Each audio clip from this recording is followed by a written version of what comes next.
I'm 31 and recently ended a long-term relationship. I was broken. I recently went to this cool restaurant/bar downtown with one of my buddies to have a good time. Anyone of any age can come in. While we were there was a girl who was celebrating her 19th birthday. They sang happy birthday, and they were allowed an outside cake with 19 on it. The birthday girl was pretty, so I wanted to go chat her up. Her friends were super cute too. My buddy told me to leave them alone and that they looked like babies. He didn't want to go over at first, but since the breakup, every other woman but my ex has been invisible. So he went to wingman with me. We walked over and wished her a happy birthday. I thought things were going well, and the women were laughing. Then all of a sudden, one of the girls snaps at me to take a hint, R. Kelly. I was taken aback and just said, "Excuse me." She said to read the room and that they were uncomfortable. Another asked us to go away. I was going to go, but I was really bothered by the R. Kelly comment. I said, "It's messed up to call me a predator when we are all adults here." My buddy wanted to leave, but I stood my ground. The birthday woman said that it didn't matter. It's weird for someone my age to hit on them, especially when they make it obvious that they are uncomfortable. Then she made another R. Kelly comment by asking if she looked like Alia to me, which upset me again. I apologized for making them uncomfortable, but that didn't give them the right to call me a predator. One of the women said it was a personal problem. I said that adults are allowed to hit on adults. It's not a crime. One woman just asked why I was still standing there and yelled at me to go away. I was pissed off, and when I left, their entire table was singing Remix to Ignition and laughing their asses off. I was furious and humiliated. When we sat back down, I was seething. My buddy said that it was my fault for not seeing the signs that they were uncomfortable. To him, it was obvious, so he wanted to go. He called me delusional. I pointed out that they were laughing, and he said it was just uncomfortable laughter. I told him that I had every right to be mad about being called a predator when they were all 18, 19. It's a horrible accusation to make. My ex was 6 years older than me. He said that they weren't calling me a predator, just weird for going for teens. He said it was wrong of them to sing after me, and that was bullying. But I should have left long before that. I felt like he should have stuck up for me. Was I wrong for sticking up for myself or for hitting on them in the first place? I was respectful and not creepy at all, too. Edit. For the record, I do date women my age and older. This was the first time I approached much younger women. Edit. All right, guys, I get it. I let my pride get in the way of things here. Can't fix it. We'll do better next time. Now for a few important comments. One commenter said, YTA, for being creepy, not taking a hint, and arguing about it to women who asked you to leave. You're upset about being called a predator, but don't seem to care that your inappropriate behavior made a group of women in public feel uncomfortable. Another commenter added, typical nice guy. Someone else mentioned, the table singing remix to Ignition was also hilarious in how badly it pissed off the OP. Another commenter pointed out, he is extra something. You're the idiot for standing his ground when they asked him to leave. What did he think would happen? They would admire his persistence and realize they were wrong all along and he was actually a nice guy who they should all sleep with. Then another commenter said, YTA, the fact that both the girls and your friend easily recognized that it was creepy to hit on her should tell you that it wasn't okay. One more commenter stated, YTA, you're 31 hitting on a 19-year-old, and you can't confirm how old the other girls were, probably around 17, 18, and 19. That's very creepy, and you made them uncomfortable and then didn't take a hint, then got mad when they had to be mean to you for you to go away, and you still didn't go away. This is predatory behavior, and I'm not really sure what you thought was going to happen. Now, let's hear from one of the young women in the group at the restaurant. I have never had a Reddit account before, but my journalism TA showed us it, and sometimes I'll just check the front page for news. Earlier, I saw a post up there that basically described my birthday dinner like 3 weeks ago. At first, I didn't care, but now I just felt the need to clarify a few things. Even though I know most people called him a jerk, some people got upset about the R. Kelly comment and singing Ignition. Was it mean? Yes. But I'm done being nice to creeps. This was not a bar. It was a bar and grill, but it was mainly a restaurant that just happened to serve drinks. We were sitting near a family, so we weren't in a setting where people go to get hit on. We were minding our business and laughing in the corner booth. He came and wished me a happy birthday. I said thanks, and we all went back to our conversation. I did appreciate being told happy birthday, but he stuck around. We laughed uncomfortably and went back to our conversation. He stuck around and kept interrupting us. Each time he said something, we nodded and then turned our backs to him. We said, "Thank you, bye," a few times. But he was still standing there, talking to us. His friend kept finding excuses to leave. I was annoyed, uncomfortable, and disgusted, but I gave him a respectful, "Okay, have a good night. Here's some cake for home. Bye." But he grabbed the cake and sat down in our booth. He said, "The night's not over yet." Then my friend just snapped, and if she didn't, I was going to. When she called him R. Kelly, she wasn't accusing him of being a child toucher, but a creep. 30-year-old guys who hit on us are creepy and disgust us, point blank, period. We were nice the entire time, and I even gave them a million hints and cake for the road. His friend was even finding reasons for them to leave. Then he had the audacity to stand there and fight us on it. I told him that he was way too old for us, and it was creepy from the start. When he left, we started singing Ignition among ourselves, not singing it after him. It was a throwback that our parents put us on. Instead of crying over our night being ruined by a creep, we turned it into a fun moment with karaoke.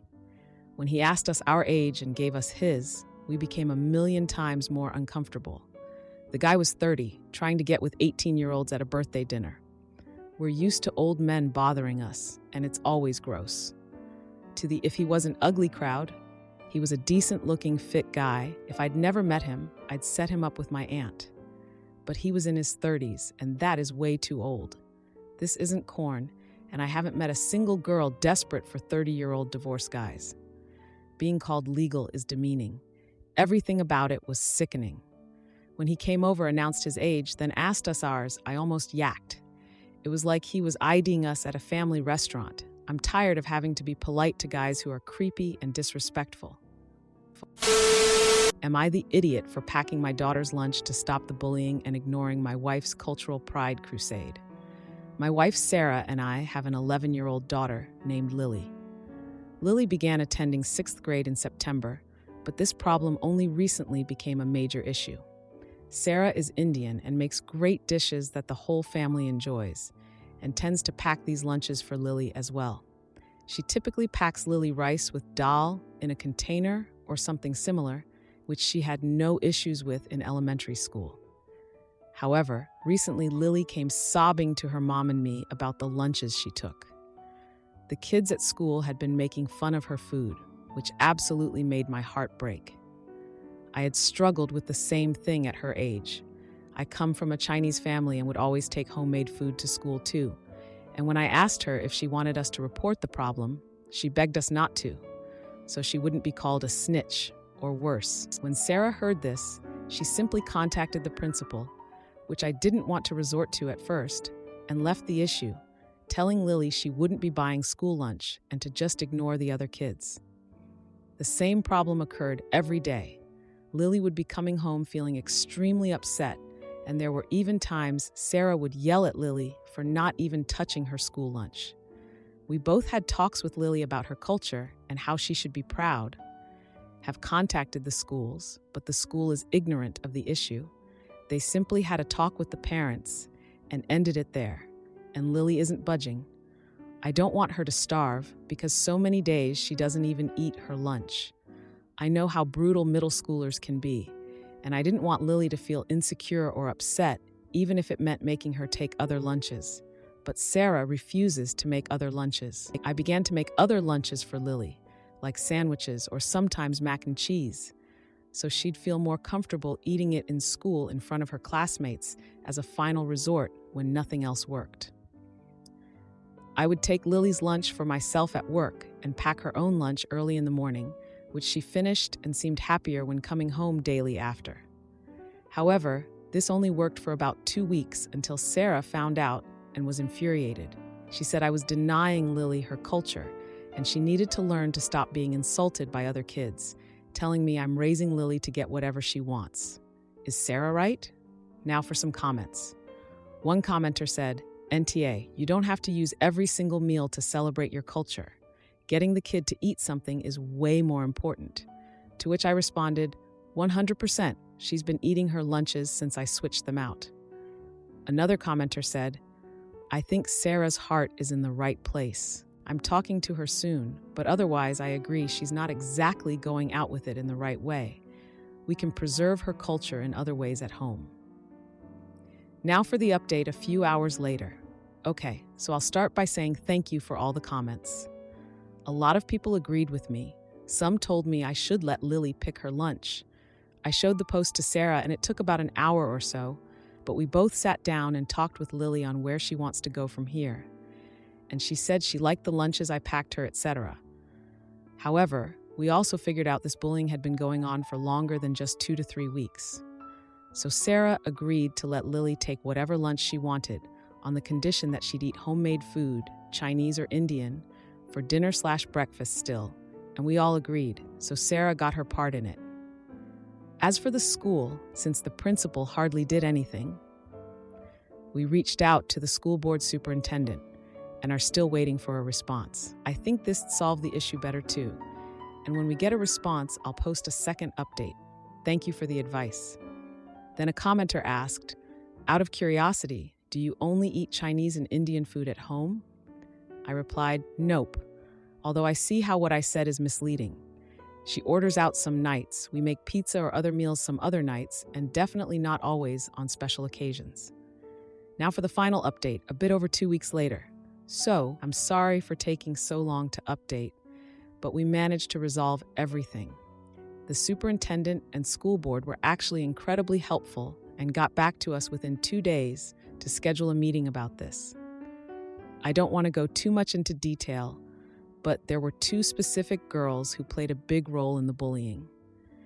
I believe one of them got detention for some time and another got suspended because she'd done this before. Their parents were also super apologetic and supportive of Lily and didn't try to get in the way of the consequences, which really was nice.